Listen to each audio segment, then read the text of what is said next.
वर्ध्यामध्ये वंचित बहुजन आघाडीने वर्धा लोकसभेच्या संभाव्य उमेदवारासंदर्भात घोषणा केली आहे। त्यामुळे आता चांगलीच खळबळ उडाल्याचं देखील पाहायला मिळतंय। जिल्हा कार्यकारिणीत ठराव घेऊन प्राध्यापक राजेंद्र साळुंखे यांच्या नावाची संभाव्य उमेदवार म्हणून घोषणा करण्यात आली आहे। एकीकडे महाविकास आघाडीच्या तिढा अजूनही सुटला नाहीये, तर दुसरीकडे वंचित बहुजन आघाडीचे अध्यक्ष प्रकाश आंबेडकर यांनी जिल्हा कार्यकारिणीला संभाव्य उमेदवार घोषित करण्यासाठी हिरवा झेंडा दिलाय।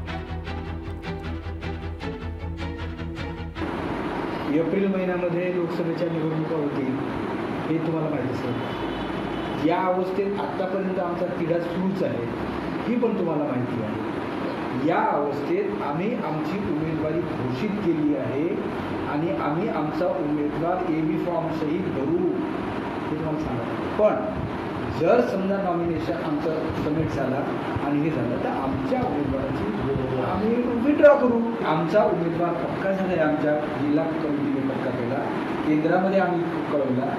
तो जोपर्यंत फॉर्म्युला ठरत नाही तोपर्यंत आमचा हा उमेदवार पक्का राहील।